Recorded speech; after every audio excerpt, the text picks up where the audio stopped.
आकाश news, खबरों की तह तक, खबरों की तह तक, खबरों की तह तक, खबरों की तह तक।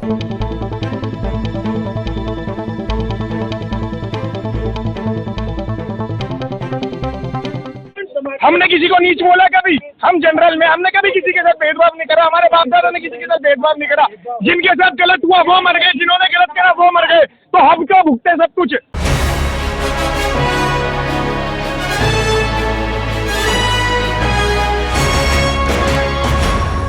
नमस्कार, आप देख रहे हैं आकाश न्यूज। इस वक्त मैं दिल्ली यूनिवर्सिटी में खड़ा हूं और यहां पर यूजीसी के खिलाफ छात्रों द्वारा उग्र प्रदर्शन किया जा रहा है। मैं दिखाना चाहूंगा, यहां पर छात्र जो है वो सड़क पर बैठ गए हैं। बीसी के जो बीसी है यूनिवर्सिटी के वाइस चांसलर, उनके ऑफिस में जाना चाहते थे, लेकिन यहाँ पर फोर्स तैनात है और गेट को बंद कर दिया गया, जिसको लेकर छात्र यहीं पर बैठ गए हैं धरने पर। आप देख सकते हैं, यूजीसी वापस लो, काला कानून वापस लो, ऐसा जो है नारे यहाँ पर लगाए जा रहे हैं। आपको बता दूं, यूजीसी क्या है? जो शिक्षण संस्थान है, जहाँ पर दलित या ओबीसी बच्चों के साथ जो भेदभाव होता था, उसके खिलाफ कोर्ट की एक आदेश आया और उसको लेकर यूजीसी ने नए कानून लेकर आया, जिसके खिलाफ आज जो सवर्ण छात्र यहाँ पर धरने पर बैठ गए हैं। आप देख सकते हैं, मैं दिखाना चाहूंगा आपको, भारी संख्या में छात्र है। दिल्ली यूनिवर्सिटी है, दिल्ली यूनिवर्सिटी का 8 फैकल्टी है और यहाँ पर देख सकते हैं कितनी संख्या में यहाँ पे जो छात्र है वो यहाँ पर धरने पर बैठ गए हैं। यूजीसी को वापस करने के लिए बता रहे हैं कि यूजीसी जो है वो काला कानून है और काले कानून को जो है वापस लिया जाए। अगर नहीं लिया जाएगा तो हम लोग जो है इससे भी बड़ा प्रदर्शन करेंगे। यूजीसी सवर्ण जो छात्र हैं, उनका ये मानना है कि जहां जातिवाद को खत्म करने की बात की जाती है, वहीं पर एक काला कानून लाकर जो है जातिवाद को बढ़ावा दिया जा रहा है। अगर यूजीसी को वापस नहीं लिया गया तो हम लोग जो है कुछ भी कर सकते हैं, सड़कों पर उतरेंगे, इससे बड़ा भी उग्र प्रदर्शन करेंगे। आइए छात्रों से बात करते हैं। आखिर छात्र, जबकि यूजीसी जो समानता के लिए लाया गया, तो आखिर छात्र सड़कों पर क्यों उतर गए हैं? यूनिवर्सिटी के छात्र आखिर धरने पर क्यों बैठ गए? आखिर बात करते हैं उनसे। हमने किसी को नीच बोला कभी? हम जनरल में हमने कभी किसी के साथ भेदभाव नहीं करा। हमारे बाप दादा ने किसी के साथ भेदभाव नहीं करा। जिनके साथ गलत हुआ वो मर गए, जिन्होंने गलत करा वो मर गए, तो हम क्यों भुगते सब कुछ? जिन्होंने गलत किया वो मर चुके हैं, जिनके साथ गलत हुआ वो मर चुके हैं, हम क्यों भुगते? यूजीसी को वापस लो।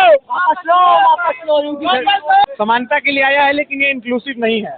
सबसे पहला पॉइंट, अगर फॉल्स इम्प्लीकेशंस पाए गए तो उसके लिए क्या प्रावधान है, क्या पनिशमेंट का वो है, जो नियम है वो तय नहीं किया गया है। इसको ओपन छोड़ दिया गया है। अगर ओपन छोड़ दिया गया है तो सरकार को इस पे क्लैरिफिकेशन देना चाहिए, प्रेस कॉन्फ्रेंस ऑफिशियल होनी चाहिए और सरकार को इस पे बयान देना चाहिए, क्योंकि भ्रामकता, अगर सरकार के मुताबिक अगर भ्रामकता फैल रही है तो इसका क्लैरिफिकेशन करना भी सरकार का दायित्व है। रोल बैक जो नियम है उसमें संशोधन आने चाहिए और अगर ना आए तो इसका रोल बैक होना चाहिए। पूरा विरोध है दिल्ली विश्वविद्यालय, पूरा देशव्यापी विरोध हो रहा है इसका, और आज दिल्ली विश्वविद्यालय मुखरता से बोल रहा है। और ये जो तानाशाही रवैया है, जो ये कुत्सित मानसिकता से जो कुछ वामपंथी लोग सिस्टम में बैठे हुए हैं, मैं सरकार को दोष बिल्कुल नहीं दे रहा हूँ, लेकिन कुछ लोग जो आज भी वामपंथी विचारधारा से ग्रसित हैं, वो नियम कानून बनाने में इस तरीके से अपना माइंडसेट, अपने जो क्या कहते हैं उसको, थोप दे रहे हैं, वो बहुत गलत है। नमस्ते, मैं दिल्ली विश्वविद्यालय का छात्र Deepanshu Singh Satyavati college first year से हूँ, बीकॉम ऑनर्स।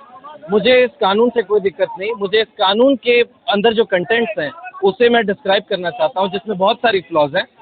सबसे पहले ऑब्जेक्टिव में कहा गया to eradicate discrimination only on the basis of religion, race, gender, place of birth, caste और disability, particularly against the member of scheduled caste, scheduled tribes, socially and educationally backward classes, economical weaker section। जब objective में mention है economical weaker section, तो आगे कहाँ गया आपका? एक जगह भी इकोनॉमिकल वीकर सेक्शन जो कि जनरल कास्ट के अंदर आते हैं, उनका एक जगह भी जिक्र नहीं है। दूसरा, कास्ट बेस्ड डिस्क्रिमिनेशन लिखा गया है, discrimination only on the basis of caste, tribe against the member of scheduled caste, scheduled tribes and other backward classes. What about general caste? What about 2025 में जब बिल प्रपोज किया गया था तो उसमें मेंशन था कि अगर एक फॉल्स क्लेम होता है, फॉल्स एलिगेशन लगती है, तो उसके ऊपर कार्रवाई की जाएगी। जिस बंदे ने उसके ऊपर लगाया केस तो उस पर कार्रवाई की जाएगी। लेकिन अब कहाँ गया वो? 2026 13 जनवरी लागू होने के बाद क्यों नहीं दिखा? कहाँ गया वो? सर, अभी यूजीसी की 2026 की जो गाइडलाइन आई है, उसमें कुछ क्लॉजेज ऐसे हैं जो एकदम पूरी तरह से जनरल जो भी छात्र हैं उनको दोषी करार बता रहे हैं। उसी के लिए धरना प्रदर्शन हो रहा है। हमारी सरकार से मांगे हैं कि यूजीसी को रोल बैक करना चाहिए। हाँ, अब इसमें अगर आप बात करेंगे तो प्रीएम्बल में साफ साफ लिखा है कि हम किसी भी प्रकार के डिस्क्रिमिनेशन के लिए, मतलब रोकथाम के लिए हम ये गाइडलाइन ला रहे हैं। लेकिन जब उसी गैजेट को आप अगर आगे पढ़ेंगे तो उस गैजेट में आप देख पाएंगे कि उसमें क्या है कि उसमें जो उस गैजेट को आप जब आगे पढ़ेंगे तो उसमें फर्स्ट सी में लिखा हुआ है कि जनरल को छोड़ के बाकी ओबीसी SC ST सबको रिजर्वेशन दिया गया है। बस ये उसमें जनरल को क्यों स्किप किया गया है? जो करंट फॉर्म में ये प्रेजेंट है इसका कंप्लीट रोल बैक होना चाहिए। अगर आप मुझे समय दें तो मैं आपको इसके सारे लूप होल्स गिना सकता हूँ। इसमें केवल एम्बिग्यूटी है, केवल वेगनेस है और पूरे में लूप होल्स हैं। पूरा डॉक्यूमेंट ही आपका पॉलिटिकली मोटिवेटेड है। अगर आपको एक्चुअली में स्टूडेंट्स के लिए कुछ करना है तो आप स्टूडेंट से बात कीजिए, कमिटी बिठाइए, इसको रोल बैक कीजिए, 2012 वाले लागू कीजिए जब तक नए वाले नहीं आते, और आप स्टेक होल्डर से बात कीजिए, उसके बाद आप कुछ कानून लेकर आइए। कागजों से कैद कर दिया इल्म की उड़ान को, यूजीसी ने मेज पर रख दिया गुरुकुल के सम्मान को। फैसले ऊपर से थोपे गए, आवाज नीचे से दबाई गई, यूजीसी की नीति ने शिक्षा की रूह हिला दी गई। हम छात्र हैं, सौदा नहीं, ये याद रखे सरकार। हम छात्र हैं, सौदा नहीं, ये याद रखे सरकार। यूजीसी के हर फैसले का होगा हिसाब बार बार। जिस तरीके से यूजीसी का कानून लागू किया गया है, ये बात करता है समानता की, इक्विटी की। ये कौन सी समानता है? ये समानता कम राजनीति के, जिस तरीके से राजनीति करी जा रही है, इस पे इसका असर ज्यादा लगता है सर। तो जातिवादी इस मानसिकता में आना चाहिए। और ऐसे केस में क्या प्रावधान है? 2012 में जब ये दिया हुआ था कि कोई फॉल्स कंप्लेंट करेगी, कोई मिस कंप्लेंट होगी तो उसके ऊपर भी जांच बैठेगी और अगर दोषी पाए जाने पे उसके साथ भी कार्रवाई हो जाएगी। ऐसा कौन सा पहाड़ टूट पड़ा कि आपने उस प्रोविजन को हटा दिया? इसका मतलब आपकी ये पॉलिटिक्स है। रोल बैक नहीं हुआ तो क्या होगा? रोल बैक अगर नहीं होगा तो ये अभी छोटे स्तर पर आंदोलन हो रहा है, उसके बाद देशव्यापी आंदोलन होगा और फिर उसके लिए वर्तमान गवर्नमेंट जो है उसके लिए पूरी तरह से वो जिम्मेदार होगी।